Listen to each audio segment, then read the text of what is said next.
UAE एक बार फिर बारिश की चपेट में है। 2 मई के रोज यूएई में इतनी बारिश हुई कि स्कूल्स और ऑफिसेज में छुट्टियां करनी पड़ी, फ्लाइट्स कैंसिल हो गई। शारजहां में दुकानों के आगे रेत के बैग रखे हुए हैं ताकि पानी अंदर न घुसने पाए। रेगिस्तान में भीषण बारिश की इस घटना को इत्तेफाक माना जा सकता है, लेकिन ये पहला मौका नहीं है। इससे पहले 14 और 15 अप्रैल के बीच पूरे अरेबियन पेनिनसुला में इतनी बारिश हुई थी कि शहर के शहर डूब गए। यूएई के अल एन में 24 घंटे में 254 मिलीमीटर बारिश हुई। दुबई का हाल भी कुछ ऐसा ही था। तुलना के लिए समझिए कि आमतौर पर दुबई में एक साल में 130 मिलीमीटर बारिश होती है। दुबई और यूएई से कन्फ्यूजन पैदा ना हो इसलिए बता दें, संयुक्त अरब अमीरात दुबई जैसे 7 अमीरातों का एक फेडरेशन है। इनमें से अमीरात ऑफ दुबई एक है और इसी की राजधानी है दुबई। साथ ही दुबई संयुक्त अरब अमीरात में सबसे अधिक आबादी वाला शहर भी है। इसके अलावा यूएई के दूसरे शहर हैं अबू धाबी, शारजहां, अजमान, अल क्वैन, फुजैरह आदि। बहरहाल मुद्दा ये कि रेगिस्तान में बसे यूएई में इतनी बारिश क्यों हो रही है। तो आज के इस एपिसोड में हम जानेंगे यूएई में भीषण बारिश की वजह क्या है, क्या यूएई में आई बाढ़ किसी बड़े खतरे की आहट है। साथ ही जानेंगे यूएई पीने के पानी की व्यवस्था कैसे करता है। नमस्कार, मेरा नाम दिव्यांशी सुमराव है। आप देख रहे हैं हमारी खास सीरीज आसान भाषा में।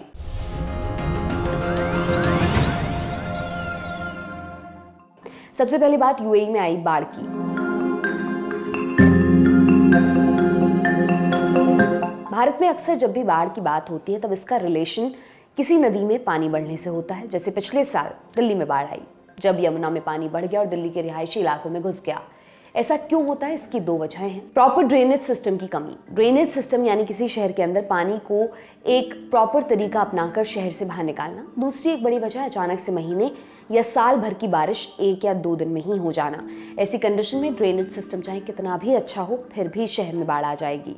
भारत के शहरों में प्रॉपर ड्रेनेज सिस्टम की कमी तो है ही, साथ में जब अचानक से बहुत ज़्यादा बारिश हो जाती है तब शहरों में बाढ़ आ जाती है। जैसे 2009 में मुंबई में हुआ था। 100 साल में सबसे ज़्यादा बारिश और साथ ही मुंबई का खराब ड्रेनेज सिस्टम। मुंबई में तो हालांकि ज़्यादा बारिश की संभावना हमेशा होती है, लेकिन दुबई का केस थोड़ा अलग है। कैसे?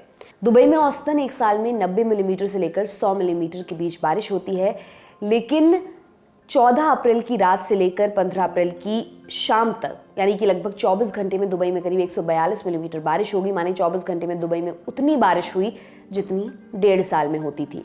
ऐसा ही मंजर यूएई के बाकी शहरों का भी रहा। हर शहर का ड्रेनेज सिस्टम बारिश और बाकी रिक्वायरमेंट्स को ध्यान में रखकर बनाया जाता है, लेकिन अगर पानी का फ्लो एक लिमिट से ज़्यादा हो जाए तो दिक्कत होनी तय है। ऐसा ही दुबई के साथ भी हुआ।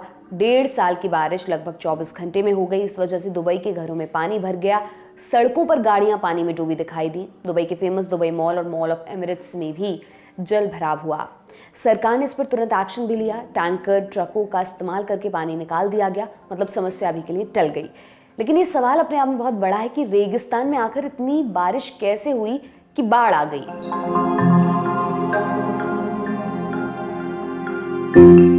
इसकी वजह को समझने के लिए एक छोटा सा कॉन्सेप्ट समझिए। जब भी हवाएं समुद्र के ऊपर से गुजरती हैं तो समुद्र से उठने वाली भाप को अपने साथ मिला लेती हैं। इस वजह से उन हवाओं में मॉइस्चर आ जाता है जो ठंडा होकर बादलों का रूप ले लेता है, और जब ये हवाएं ज़मीन पर पहुंचती हैं तो पानी बरसा देती हैं। ऐसा ही कुछ यहाँ पर भी हुआ। असल में ओमान की खाड़ी से होते हुए एक आंधी यूएई और ओमान की तरफ आ रही थी। इस आंधी में काफ़ी मॉइस्चर मौजूद था जो ठंडा होकर घने काले बादलों में बदल गया था। इस वजह से ज़मीन पर आते ही आंधी तूफान के साथ मूसलाधार बारिश हो गई।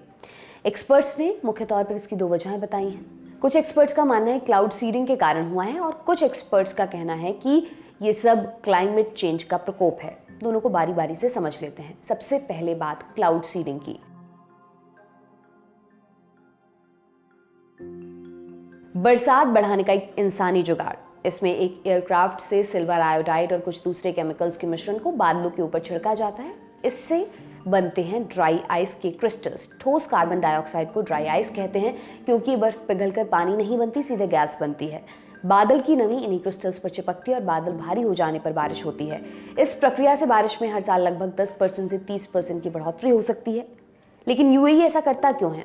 जाहिर है रेगिस्तान में पानी की कमी के चलते। देखिए, यूएई में साफ पानी का सबसे बड़ा सोर्स है अंडरग्राउंड वाटर। तेल की खोज के बाद 70 के दशक में यूएई में पानी का बड़ा संकट खड़ा हुआ क्योंकि लोगों की संख्या बढ़ने लगी थी। इस समस्या को सॉल्व करने का एक तरीका था बगल में मौजूद समुद्र से जितना पानी चाहे ले लो। लेकिन इसमें एक दिक्कत भी थी। समुद्र के पानी से नमक हटाना पड़ता था और ये तरीका बेहद खर्चीला था। ऐसा समझिए कि 50 लाख गैलन यानी लगभग 1.9 करोड़ लीटर पानी से नमक हटाने में 120 करोड़ रुपए का खर्चा आता है, जो नदी या जमीन से पानी निकालने की तुलना में बहुत ज्यादा महंगा है। इसके अलावा इस काम में ऊर्जा खर्च होती है। दोनों में पर्यावरण को बहुत नुकसान होता है, इसलिए समुद्र के पानी का इस्तेमाल वर्तमान टेक्नोलॉजी के हिसाब से काफी नुकसानदायक और महंगा है। दुबई जैसे शहरों की शान शौकत के चलते यूएई में प्रति व्यक्ति हर दिन 500 लीटर पानी खर्च होता है, जो बाकी दुनिया का दोगुना है। अभी यूएई को हर साल 45 लाख अरब लीटर पानी की जरूरत पड़ती है। यह आंकड़ा 2030 तक दोगुना होने का अनुमान है। इसलिए हाल के सालों में नेचुरल पानी हासिल करने के लिए यूएई ने क्लाउड सीडिंग को बढ़ावा दिया है, ताकि बारिश से मिलने वाले पानी में इजाफा हो। संभव है दुबई में आई बाढ़ का एक कारण रहा हो। हालांकि यूएई की मौसम एजेंसी ने अंतर्राष्ट्रीय न्यूज एजेंसी रॉयटर्स को बताया कि हाल में उन्होंने क्लाउड सीडिंग नहीं करवाई। इसके बावजूद यूएई के पड़ोसी देश ओमान ने अपनी सीमा में काम करवाया है, तो संभव है ये बाढ़ का कारण बना हो। ये तो हो गई तात्कालिक वजह। दुबई की बाढ़ के पीछे एक और बड़ी वजह बताई जा रही है, क्लाइमेट चेंज।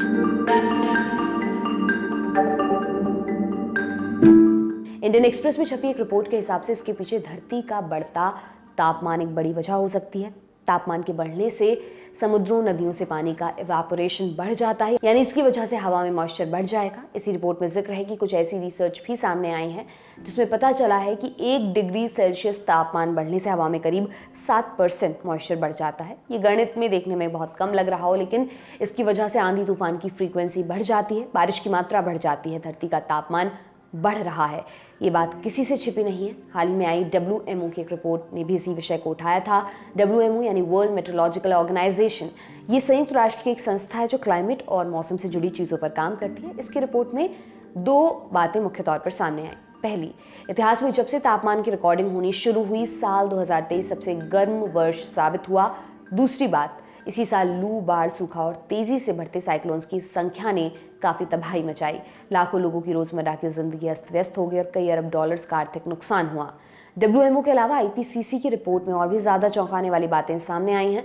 IPCC संयुक्त राष्ट्र की एक संस्था है जो क्लाइमेट चेंज के फील्ड में काम करती है। इसकी रिपोर्ट के अनुसार तबाही मचाने की बारी अब नेचर की है। कैसे?